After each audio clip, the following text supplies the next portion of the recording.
आपल्यासोबत इथं राष्ट्रवादी शरदचंद्र पक्षाच्या महिलाच्या कार्यकर्त्या सदस्य आहेत, तर त्यांना विचारूया की नेमकी त्यांची या सर्व भूमीकडे बघायचा दृष्टिकोन कसा आहे. मॅडम नमस्ते. मस्त. सध्या आता राज्यभर जो विषय सुरू आहे, जो आता ईश्वरपूर शहरातील नगराध्यक्ष पदाला उमेदवार आहेत ते दादा त्यांनाच आता त्या बडतर्फ झालेले आहेत असं सर्व चर्चा आहे. काय वाटते, आपण एक पदाधिकारी आहात पक्षाच्या, कसं वाटतंय सगळं बघून? हे सगळं बघून असं वाटतं की आता 10 वर्षापूर्वीचं राजकारण बघता आणि आत्ताचं राजकारण बघता पुढच्या माणसाला वेटील धरायचं आणि आपल्याला जे करायचं ते करून घ्यायचं. जसं ईडीचा एक विषय होता, त्याच पद्धतीनं आज संपादकीयमध्ये लोकमतला एक मथळा आलेला आहे. तर त्यामध्ये लिहिलेलं आहे की विरोधकांच्या वाकावर बसायला विरोधक शिल्लक ठेवणार आहात का, हा प्रश्न तिथं लिहिलेला आहे. आणि बरोबर तसंच आहे की प्रत्येक पुढच्या माणसाला विरोध मावळवून टाकायचा, त्या माणसाचा विरोध असेल तर त्याला तो नष्ट करायचा आणि त्या माणसाला आपल्यात घ्यायचं आणि मग आपल्याप्रमाणे सगळी सत्ता चालू ठेवायची किंवा आपल्याला जी सत्ता ठेवायची, ज्या पद्धतीने आपलं काम करायचं त्या पद्धतीने ते काम करायचं. त्यामुळे प्रत्येक वेळेला विरोधकाला मुसक्या आवळायच्या त्याच्या आणि त्याला कुठेतरी अडचणीत आणायचं, कोड्यात आणायचं, अशी पद्धत. लोकशाहीला पायमल्लीच आहे ना या गोष्टी सगळ्या. लोकशाहीला निश्चित पायमल्ली आहे, कारण लोकांसाठी चालवलेलं जे राज्य असतं त्यामध्ये लोकांसाठी आणि लोकांनी चालवलेला असा विषय येतच नाही. तर एक हाती कारभार चालू आहे.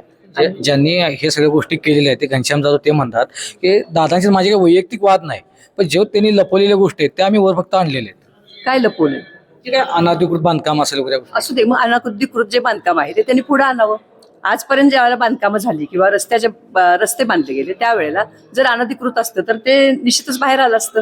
त्याच वेळेला त्या गोष्टीचा पर्दाफाश झाला असता, पण तो झालेला नाही. तुम्ही आताच अचानक हे कसं काय तुम्हाला वाटतंय? निकाल देताना कुठे काही झाली का? हे जो निकाल आलेला आहे कलेक्टर ऑफिस म्हणून, कुठे काही झाली काय? निकाल देताना निश्चितच काही झालेली आहे, कारण निकाल देत असताना त्या व्यक्तीला काय वाटते किंवा खरोखरच ते झालंय का, खरोखरच अनधिकृत बांधकाम आहे का याचा तपास झालेला नाहीये.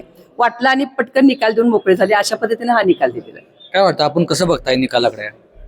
अतिशय चुकीच्या पद्धतीने दिलेला निकाल आहे आणि एखाद्याच्यावर सूड काढायचा असा सत्ताधाऱ्यांचा जो भूमिका आहे, म्हणजे हे पूर्ण देशातच चाललेलं आहे की चांगलं काय घडून द्यायचं नाही आहे त्यांना. हा देश चांगल्या मार्गाने आजपर्यंत चाललेला होता.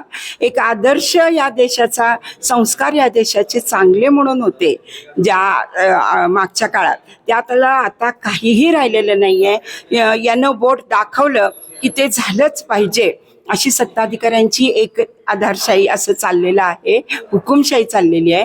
आणि हे सगळं चुकीचं आहे. हे जनता कधीच मान्य करणार नाही. 15 दिवसाचा अवधी दिलेला आहे, त्यातनं आता प्रक्रिया सुरू झाली का? सुरू झालेली आहे आणि ती निश्चितपणे यशस्वी होईल असा आमचा सगळ्यांचाच विश्वास आहे.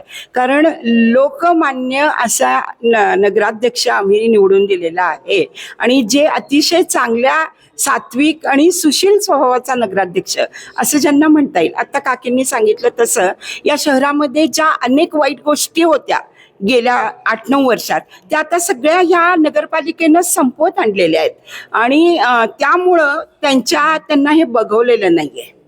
आणि मला असं वाटतं की कलेक्टर म्हणजे जिल्हाधिकारी सारख्या पदावर असलेल्या माणसानं असे चुकीचे निर्णय द्यावेत.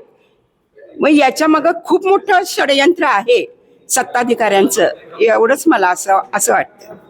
या राष्ट्रवादीच्या पदाधिकारी आहेत, यांच्या भावना त्यांच्या बोलण्यातून त्यांच्या जाणवत आहेत की नेमकी कशा पद्धतीनं हे सगळं राजकारण शहरामध्ये चाललेलं आहे. विकासाला खोडा घालण्याचं राजकारण विरोधकांकडून केलं जातं असं या सर्वांकडून आता माहिती दिली जात आहे.